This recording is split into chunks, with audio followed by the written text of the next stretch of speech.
Olá pessoal, tudo bem? Sou o professor Leandro Cordioli. Hoje eu estou aqui com o professor Estevan Ketzer. Nós vamos conversar a respeito da lei divina e da lei humana na tradição hebraica.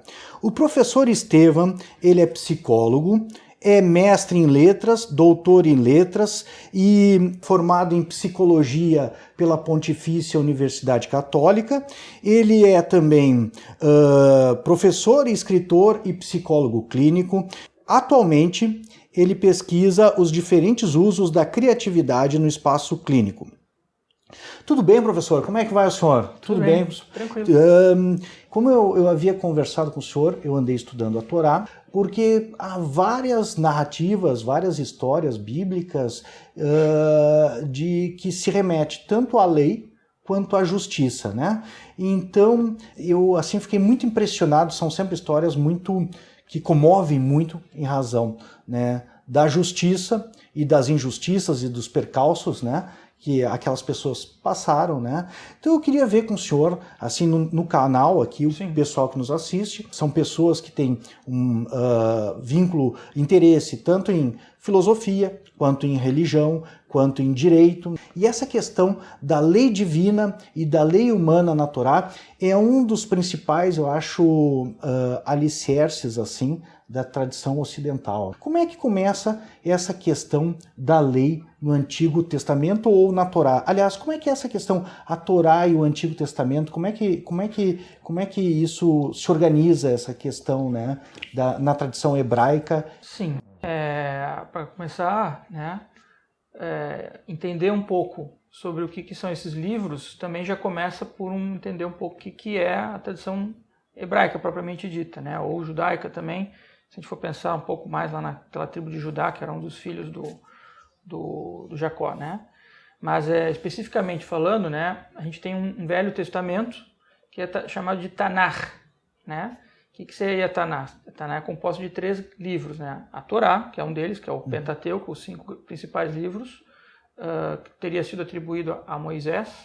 Nevim, que significa profetas, né? E Ketuvim, que são os escritos menores, que aparecem ali alguns cantos também, como o Canto de Salomão, né, o Cântico dos Cânticos, né? Então esses 3 livros da Tanakh, que são compostos, podemos chamar de o Velho Testamento propriamente dito. Velho Testamento acabou se tornando como o cristianismo chamou, né, essa parte antiga, vamos dizer assim, anterior ao nascimento de Jesus Cristo, né?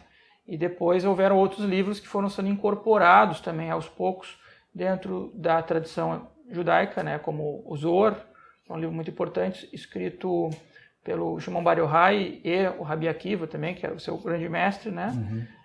E também o Talmud, que é uma compilação de diferentes textos da tradição oral, que é dito que há 2 grandes tradições, né? A tradição halárrica e a tradição agárrica. A Agadá é a parte que ficou destinada à história oral, né? E a Halahá ficou destinada à história escrita da tradição. E também há a ideia de que essas 2 tradições nunca foram uma sem a outra. Elas sempre foram ambas necessárias. O que acontece é que sempre houve também uma dificuldade das pessoas em poderem aceitar algumas coisas ou discutir algumas coisas, e por isso se discutiu muito a tradição oral, né, diferentemente da tradição escrita, né, que sempre foi a parte mais estandartizada, né, que até serviu de base para o islamismo e para o cristianismo. Sim. Né? A tradição judaica, nesse sentido, ela é influência, e direta e indiretamente influencia, né, outras tradições religiosas também, né? Tanto o islamismo quanto o cristianismo. Sim, com certeza. Eles vêm de um fervor, né, de um momento importante de ruptura com algumas coisas, né, e de renascimento de outras.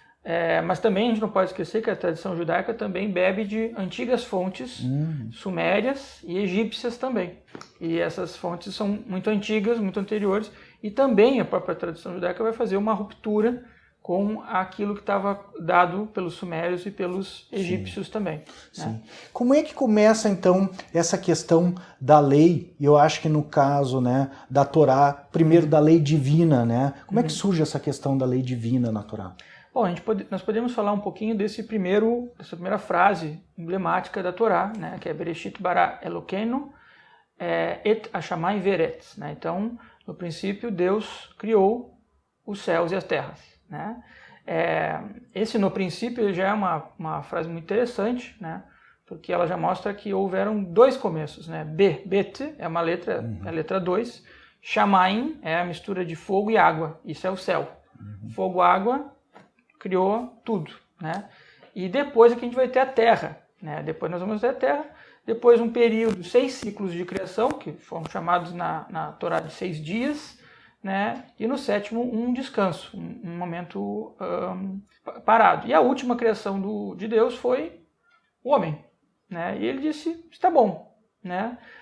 E o homem então, está lá num local, vamos chamar assim, o Éden, um local adâmico, né? Um local em que o homem estava completo. E havia uma restrição. Essa restrição foi dita que ele não poderia comer de um certo fruto. Né? A gente sabe que é a maçã. Essa restrição, talvez uma primeira já regra divina, uma lei divina. Não faça aquilo que eu disse para você não fazer. E lógico que a nossa cabeça vai dizer o que para a gente? Vai e faça.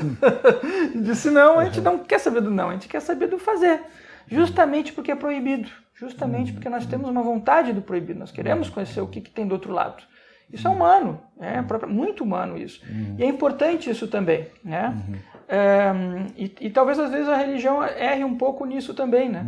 Em não querer que a gente faça o proibido, mas você só vai saber a coisa se você for realmente saciado daquilo lá que você está buscando, né? Você chegar no fim, às vezes no fim do poço, né? Mas é muito interessante notar que nesse momento, quando o homem come do fruto, primeiro, não foi o homem que comeu, né? A mulher teria entregue para ele. Né? Então o fruto não estava mais na árvore, o fruto estava fora da árvore.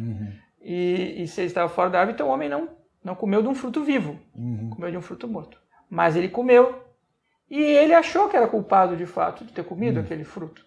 E quando Deus viu, Deus sorriu para o homem. O sorriso de Deus significa, está tudo como era para acontecer. Você agora vai começar a crescer, você vai deixar de ser criança. Né, e vai começar a ter de escalar o seu desenvolvimento como ser humano. E olha como isso é bonito, e olha como isso tem a ver com nossos filhos, com a nossa vida cotidiana, né, como isso mostra pra gente também o que são as leis. As leis estão aí para a gente aprendê-las. E às vezes a gente tem que saber o limite das coisas e vamos ter que entender por que é um limite.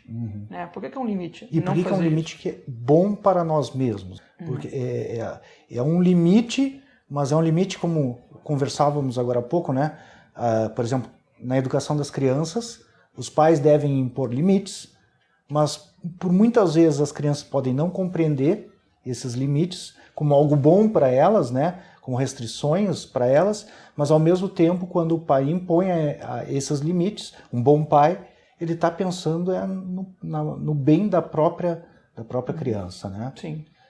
E nesse momento que uma das primeiras regras divinas, né, assim, não coma o fruto proibido, e essa lei é transgredida, há uma cisão, então, que ocorre com o ser humano é a queda do paraíso, né? Como é que isso se dá, então, na Torá, né? Isso é uma queda do paraíso, se afasta da natureza, como isso ocorre? A gente se afasta do Criador. A gente se afasta um pouquinho de um estado que nós estávamos, para ir para um outro. Um estado necessário agora. Por quê?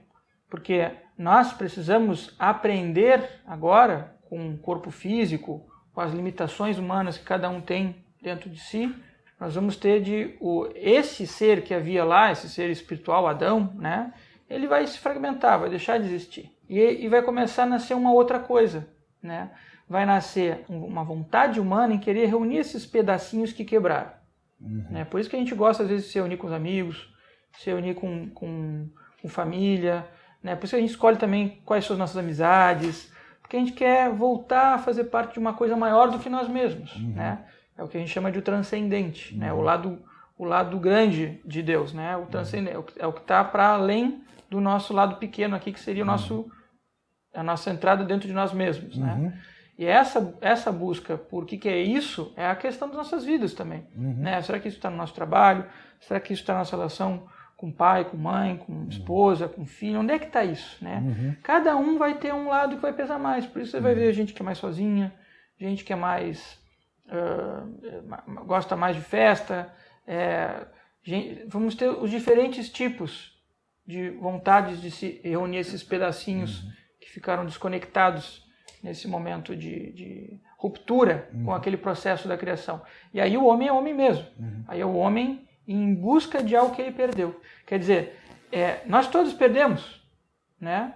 Mas nós estamos tentando fazer com que isso volte a ser. Aquele estado de alegria, de conexão, volte a ser um estado verdadeiro, íntegro, que se chamou na tradição Chokhmah Nestarah, né? Sabedoria secreta. A gente perdeu os vasos conectivos e agora a gente precisa tentar voltar a ter esses vasos conectivos, né? É por isso que a gente hoje está conseguindo falar aqui de religião, por exemplo, né? Porque a religião é a melhor tentativa e a mais básica tentativa para tentar fazer essa ligação aí. De algum jeito ou de outro, nós vamos encontrar as restrições, seja com comida, seja com música, seja com amizades, né? Aí nós vamos vendo quais são os caminhos que nos levam, né? Porque nós vamos precisar chegar no fim da vida de algum jeito. Como nós vamos chegar? Chegar bem? Chegar mal? Se você, por exemplo, né, uma pessoa não viveu uma vida ruim, cometeu crime, vai chegar mal no fim da vida, não vai chegar bem no fim da vida. Vai ter maltratado os filhos, não vai estar com o trabalho. Como é que essa pessoa vai chegar no fim da vida? Então isso é uma questão muito importante, né? E essa questão envolve não só você querer fazer uma coisa para um ser transcendente, mas é você fazer uma coisa para você mesmo. Sim. Né? A religião, normalmente, né, quando a gente vai buscar conceituar a religião, o pessoal fala que a religião vem daquela expressão, acho latina, né, do religare, né? Então, que é buscar essa ligação, retomar essa ligação para com Deus. Mas, como um estudioso atualmente de ética, o principal objeto da ética é a felicidade humana, né? Eu enxergo a religião exatamente como um projeto de felicidade humana, né, de busca da felicidade humana, mas diante de uma postura no sentido de humildade, né, do ser humano, que ele a partir da queda ele passa a ser responsável, a queda do paraíso passa a ser responsável por si mesmo, mas nesse sentido de humildade, porque ele está inserido dentro de algo maior e que transcende a ele. Então, eu vejo a religião, mesmo no sentido assim, se a gente for pensar naquele mandamento, amar a Deus sobre todas as coisas, amar a Deus não para o bem de Deus, mas é para o bem do próprio ser humano, né? Sim. E aí nós temos uma outra frase muito importante, né? Que essa está lá no livro do Levítico, se não me engano, que é amar o outro como a si mesmo. Sim. Né? Essa frase é muito importante, porque ela vai estar na boca de Jesus Cristo, ela vai estar na boca do Rabi Akiva, que foi esse importante tzadik, né? Sábio, justo, que compôs o Zohar junto com o Shimon Bar Yochai, né? Amar o outro como a si mesmo, né? Quer dizer, dedicar-se ao outro, abrir um horizonte de que o outro também seja você mesmo. Por isso no judaísmo nós temos o minyan. Fazer minyan é encontrar 10 homens judeus que possam estar juntos para lerem a Torá juntos, né? E aí nós subimos a nossa reza, nosso pedido para Deus sobe um pouquinho mais. Nós, como grupo, melhoramos. Claro, a gente fala de reza, mas também é estar juntos, né? Mais do que tudo, e não precisa ser apenas um judeu para fazer isso. É isso que eu acho que é importante. Hoje em dia nós temos cada vez mais pessoas buscando alguma coisa também do judaísmo, alguma coisa da corrente judaica, como você mesmo disse, você procurou lá no Velho Testamento, você foi lá na Torá, você foi ver de um outro jeito aquilo ali, né? E esse outro jeito é o jeito que não pode ser um jeito que possa nos unir, diferente do que nos foi passado como tradição cristã ou tradição islâmica, ou mesmo no próprio judaísmo, muitas vezes, que também acabou se pervertendo um pouco no tempo e não se melhorou e não melhorou suas pessoas também que estão ali né, tentando estar juntas, tentando compor coisas, né? O medo, por exemplo, que hoje assola as comunidades judaicas do mundo todo, isso é uma coisa terrível, né? Por quê? Porque sempre se viu como desonesto, como um ladrão, né? E no fundo também faz parte de Israel poder ser luz para as nações, ajudar o resto do mundo a se desenvolver, né?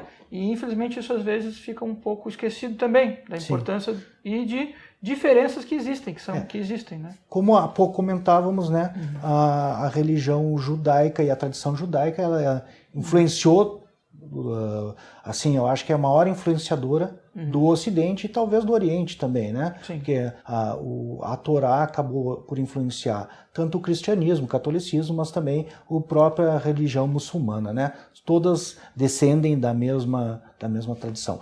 Lhe perguntaria então, né? Quanto à lei, quando nasce a necessidade da instituição de uma lei divina expressa para o ser humano, né? Porque tem aquela situação do Moisés, depois do Êxodo, né? Se o senhor pudesse trazer um pouco dessa história para nós. Primeiro recebe de Deus os 10 mandamentos, né? E quebra, e tem toda aquela tradição. Senhor, como é que nasce essa necessidade de Deus dar 10 mandamentos, ou seja, uma lei divina escrita para o ser humano? Sim. Bom, se teve que ter uma lei escrita, é porque primeiro surgiu a escrita, surgiu a necessidade de escrever, de deixar um código, deixar um legado, um testemunho para o futuro, para as pessoas poderem ler e, opa, está escrito, isso aqui é fato, né? Agora, como interpretar isso e como fazer isso, né? Isso nunca foi dito, as pessoas sempre foram indo aos poucos, se organizando, fazendo como era dito pela tradição oral, né? Conforme as pessoas iam conversando. Mas, exatamente nesse momento do Sinai, né, que está lá o Moisés com as tábuas, né, e é dito que ele entregou a lei e as pessoas não entenderam a lei que ele entregou, porque as pessoas queriam continuar fazendo festa, queriam continuar adorando o bezerro, queriam continuar sem ter que mudar, sem ter que fazer uma restrição, né, e não estavam entendendo que deveriam, então houve uma certa dureza na entrega dessa lei e era necessária essa lei. Se vocês pertencem aqui, se vocês estão aqui, judeus e não judeus, que estão aqui no Monte Sinai para ver se eu fiquei 40 dias jejuando lá, não era para isso aqui acontecer, né? E aí ele quebra as tábuas e depois ele vai pedir novamente novas tábuas, né? Novas leis, né? Porque naquele momento, quando ele quebra aquela tábua, é a raiva de Moisés que mostra também que Moisés também tinha algo a melhorar também, que era a sua própria raiva, a sua própria ira. Então a lei vai parecer para muitas pessoas como, por que você está fazendo isso comigo? Isso fala um pouco da nossa sociedade também, né? A sociedade do mimimi. A gente está numa sociedade muito do mimimi. Por que você está fazendo isso comigo? Peraí, mas isso é a lei. Se você não quer obedecer à lei, você não pode pertencer à sociedade. Você vai ter que receber uma restrição. E a gente... Mas isso que o Moisés estava falando era o mínimo, eticamente falando, para a gente não se destruir, não se matar. Era o mínimo, não era nada mais e nada menos do que isso. Mas para nós ainda soa como uma certa dureza, né? Mas também isso é uma expressão de amor muito grande, né? Os 10 mandamentos, então, são uma expressão de amor, são uma expressão de amor. Para quê? Para alguma coisa que porventura você pode dizer, é óbvio, não matar. Não, mas e a vontade de matar que você tem? Por exemplo, isso é uma forma de matar? Você mata com pensamento? Não matou a pessoa de verdade. Mas você está usando uma energia dentro de ti, uma imagem, e aí idolatria de novo, para você fazer o mal. Né? E isso, antecipando o mal de alguma forma. Antecipando o mal de uma forma. Quer dizer, o que a gente chama de bem e mal é muito relativo, né? Mas é um desejo que pode te fazer mal. Né? E porventura pode criar uma situação embaraçosa, pode criar uma situação... pode se aglutinar com outras coisas e te trazer algum certo malefício. Por isso, algumas interdições em comer algumas coisas, não comer outras, isso tudo faz parte da própria natureza. Quer dizer, então, existe uma proximidade entre a palavra Elohim e natureza. É uma gemátria, que é um cálculo que se faz somando as letras, que dá um resultado de um número, né, no caso 86, que dá a palavra Ateva e a palavra Elohim. Essas duas palavras têm o mesmo somatório 86. Quer dizer, tem uma semelhança de forma entre a natureza Elohim é Deus. Seria um plural majestático que se usa no hebraico, né? Deuses né? Mas uma forma de uma palavra no singular, né? Então ficou como sendo o Deus, o Deus criando, que é acredita-se que seja uma manifestação, uma qualidade do Criador, uma que nós podemos enxergar, porque o Criador mesmo a gente não tem como acessar, mas a Elohim é uma qualidade do Criador, né? Sim. E nós, e também pro próprio judaísmo, essa qualidade é como se fosse algo que a gente está preenchendo aos pouquinhos. É algo que a gente precisa abrir para poder entrar dentro de nós, né? E isso é uma coisa que é muito difícil, muito demorada. Por exemplo, a humildade. Você poder fazer uma doaçãozinha para alguém, né? Por que fazer isso, né? A vida do cara é do cara. Sim, mas é uma preocupação que eu estou tendo com o outro naquele momento. Eu preciso tentar instaurar uma virtude na minha vida. É importante, mesmo que eu não saiba o resultado que ela vai ser. Mas isso é muito importante. Eticamente é muito importante. Sim. Porque eu não sei quem o outro é. Que a gente precisa... A doação muda, se não é muito grande, de uma maneira pequena a vida de quem a recebe, mas sempre muda interiormente aquele que doa. Exatamente. Né? Porque ele se torna uma pessoa mais aberta ao outro, mais pelo exercício do amor, de se entregar, acaba modificando quem doa também, né? E isso contribui para a sua felicidade. Né? Com certeza, né? E também tirar um pouco o excesso. Claro, dinheiro é uma coisa importante, com certeza, mas é um gesto pequeno. Né? Nós não precisamos fazer mais do que 10% desse gesto. Não é necessário fazer mais do que 10%. Né? E eu lhe perguntaria ainda quanto aos 10 mandamentos, né? O senhor falou, né, que o próprio Moisés se revoltou com aquela situação. Era necessário, então, que se colocassem assim, porque eu acho que tem, por serem 10, não ser uma lista muito extensa, né? Por ser uma lista menor e por ser gravado na pedra, primeiro eu acho que foram gravados por Deus mesmo, depois na segunda lista foi Moisés que gravou, eu acho, né? Sim. Então, ele recebe de Deus, exatamente. Assim, né? Deus dita na segunda, né? E ele grava. Mas são regras claras, né? Que nem o senhor diz assim, são regras mínimas de convivência, não matar, não roubar, não cobiçar a mulher do próximo, não dar falso testemunho, né? Sim. São assim, ó, para você ser feliz, é esse o mínimo aqui. Pelo menos isso vocês devem obedecer e não devem transgredir. Em que pese essa propensão, às vezes, para transgressão, né? Então, são regras claras e mínimas para reger. Isso vai se desdobrar em 613 regras, né? Uma vez que foi dada a Torá, nós temos também algumas pessoas, os levitas, que vão ficar, vão ajudar no cuidado da própria Torá, né? No Mishkan, como a gente fala, né? Onde vai ser colocada a Torá, né? Então, essas regras elas têm uma importância fundamental, né? Porque elas são 613, então elas têm então posso dizer, elas são mais do que apenas 10, elas são desdobramentos destas 10. São desdobramentos mais cuidadosos, né? Elas vão entrar com misturas de tecidos entre algodão e linho, vão entrar realmente com a questão de a comida de animais. Esse desdobramento dessas regras, ele é visto sempre com uma certa rigidez e uma certa exigência de cumprimento, mas no fundo, e é isso que muitas vezes é o difícil de entender, o que tem de espiritual nisso? Se é só um cumprimento de uma regra, não haveria absolutamente nada de espiritual.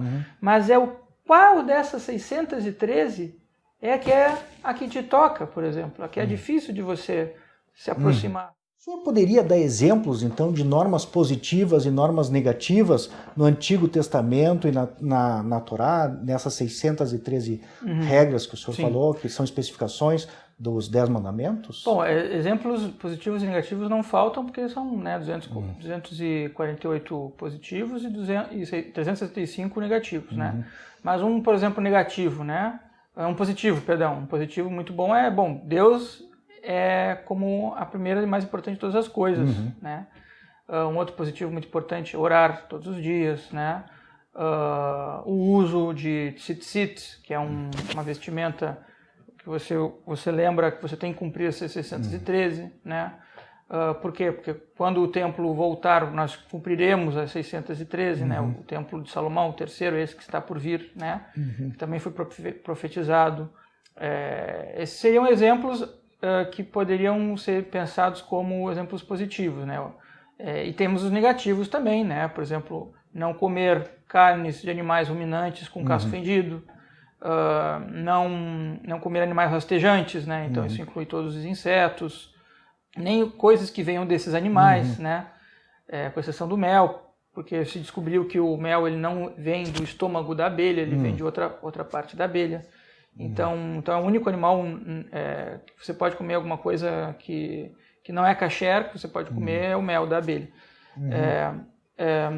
Coisas restritivas mais básicas que já estão lá nos 10 mandamentos, não roubar, não matar, né, por exemplo, né? Mas um muito interessante, por exemplo, e esse é digno de muita conversa, que é a não idolatria das coisas. Esse é um princípio que já está lá nos mandamentos de Noé, noéticos, né? Que são 7 mandamentos.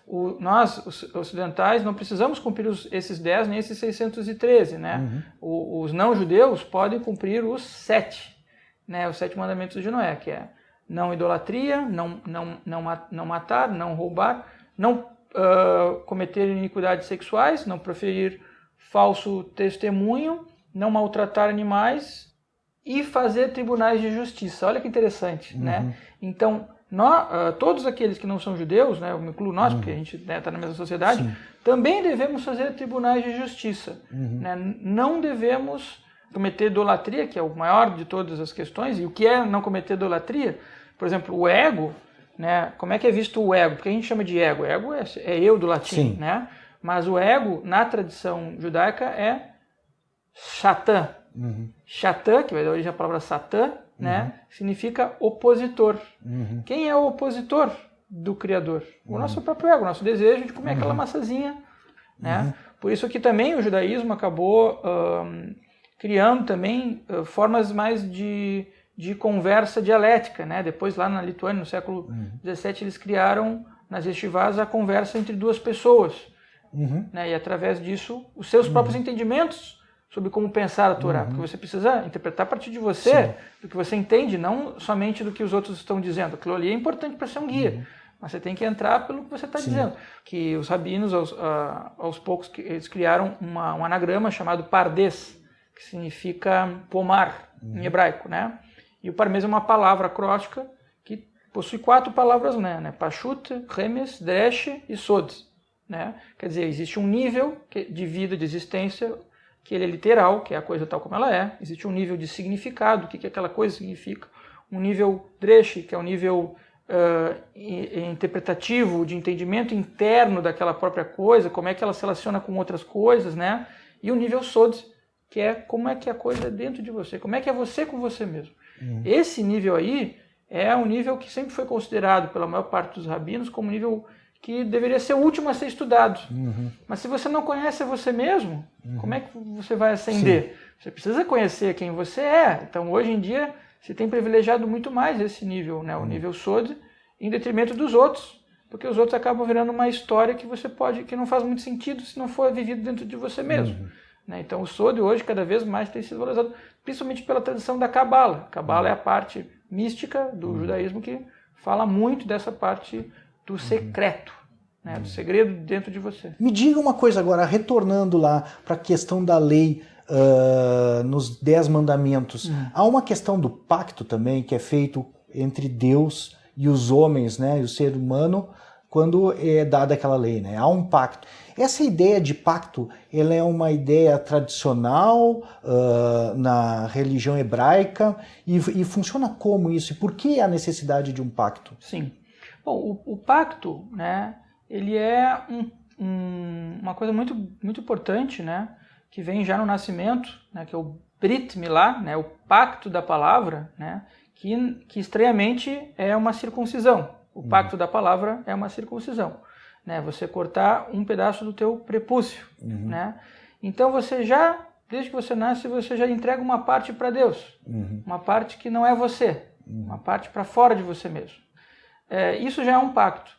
Só que na vida humana nós não temos só esse tipo de pacto. Isso é um pacto muito inicial, não é nem feito por você mesmo. É um pacto que vai lá um rabino antigamente cortava até com a unha dele, ele cortava antigamente. Mas a gente precisa de outros pactos também.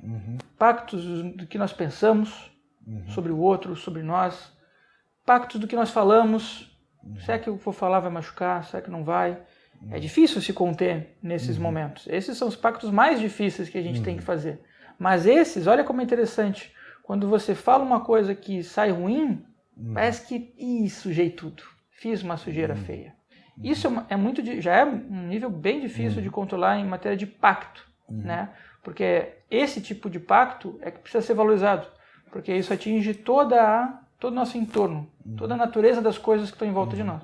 Que isso também faz parte do ser humano. O ser humano não é só uma natureza além da divina, ele compõe junto com a criação, com o processo de criação. Sim. Ele cria com a palavra, por exemplo, nós criamos, denominamos.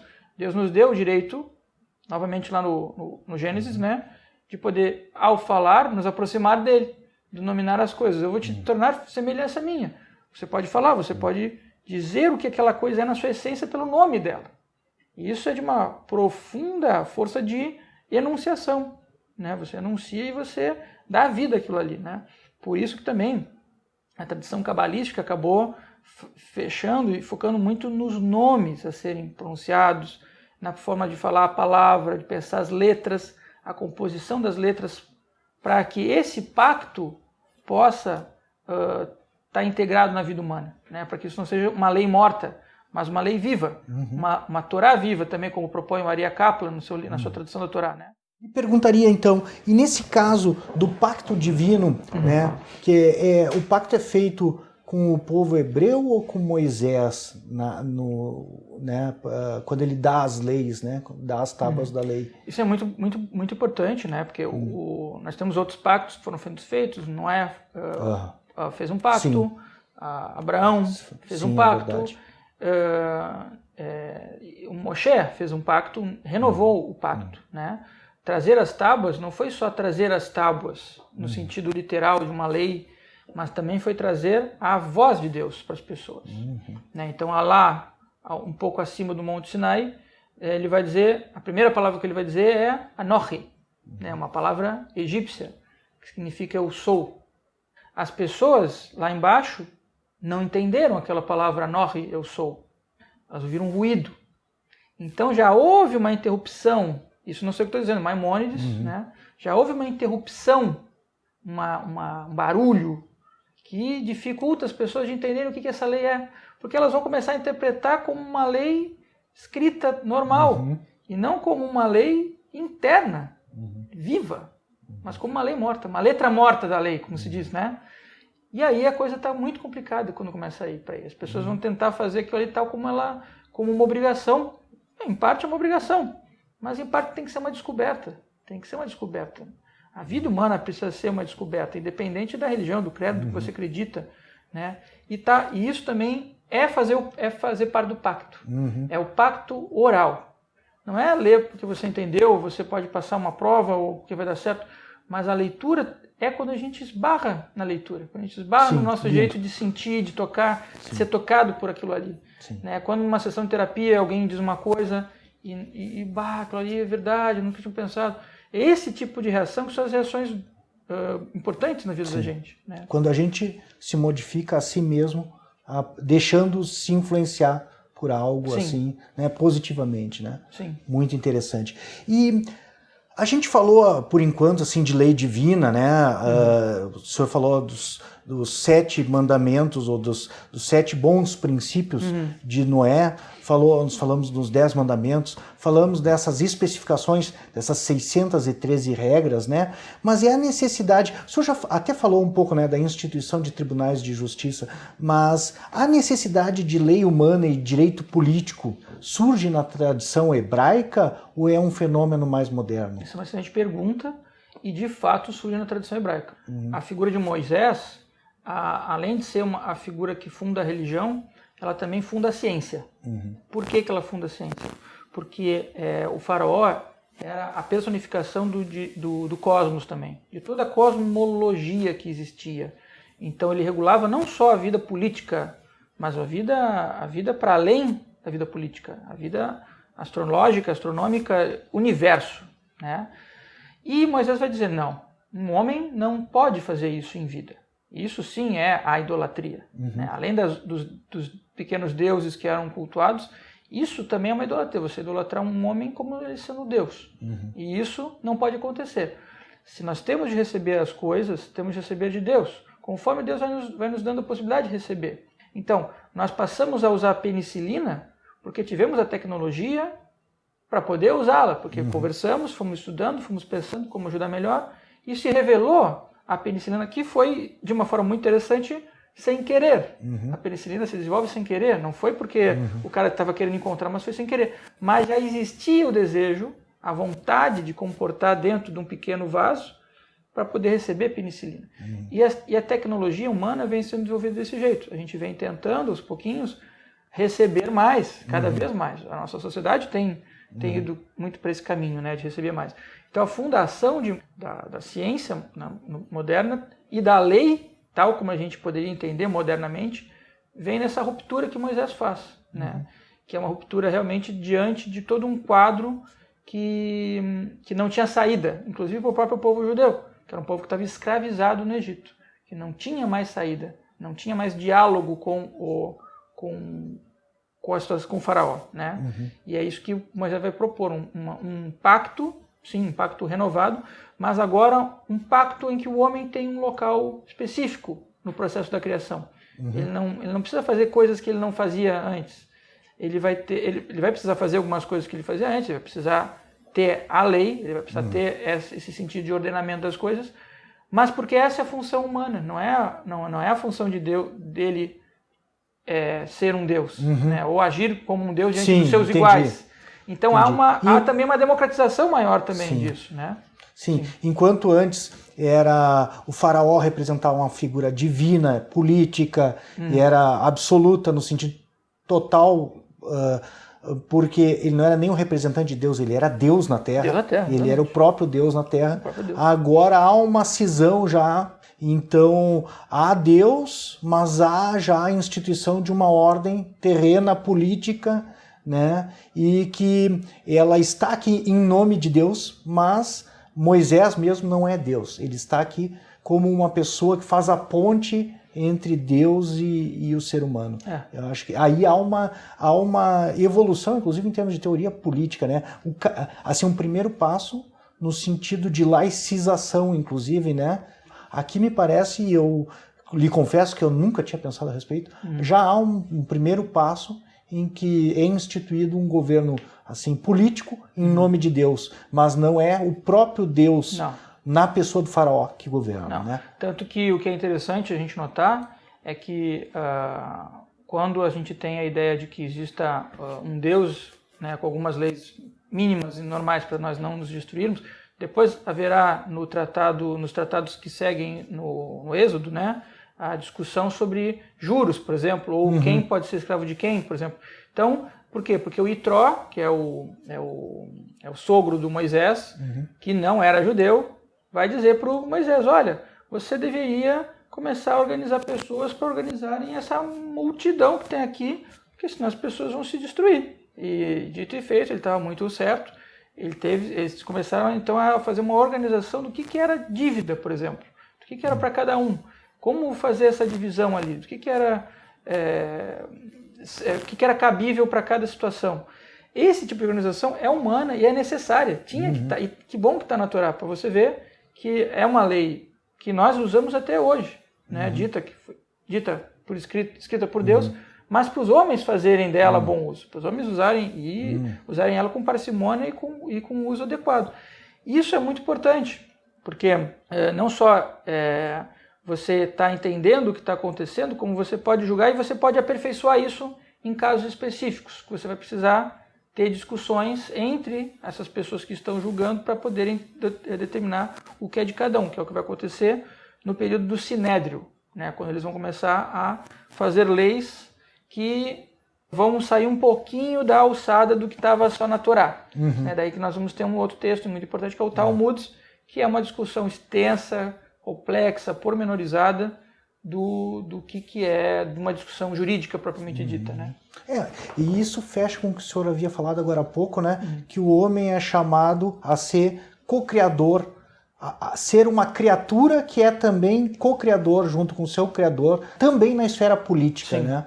Sim. Então, extremamente interessante, professor. E então este conceito de lei tanto o conceito de lei divina quanto o conceito de lei humana, ele é, dentro da tradição hebraica, ele é fundamental para a cultura ocidental, é um dos conceitos fundantes da cultura ocidental.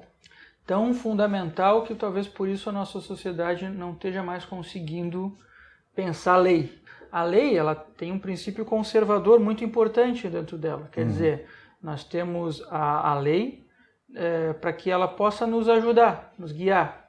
Quando a gente destitui a lei, quando a gente rompe aquela lei para botar uma outra coisa no lugar, a gente está tentando também um pouco desmontar a história das coisas, né? Refazer a história dela como se tudo aquilo que a lei dizia antes não valesse mais, a partir de uma nova composição, de uma nova lei que foi inserida, né? Isso pode ser muito ruim. Acaba muitas vezes tendo consequências muito ruins, porque a gente vai perdendo o grau de medição do que a gente estava fazendo para chegar até aqui, como sociedade, como grupo mesmo, né? Então, o princípio conservador que a religião coloca, ou nos ajuda a pensar, ele é um bom princípio nesse sentido, né? Ele tenta te dizer, você é livre para pensar, mas com a lei. Você precisa entender que ela é parte de ti também, que ela está aqui não por uma mera causalidade, por uma mera obrigação, mas ela tem um sentido que foi feito para além de você também. Por isso a lei divina, né? A lei divina é algo que a gente também tem que entrar com certa ingenuidade também, não com certa arrogância de achar que você sabe.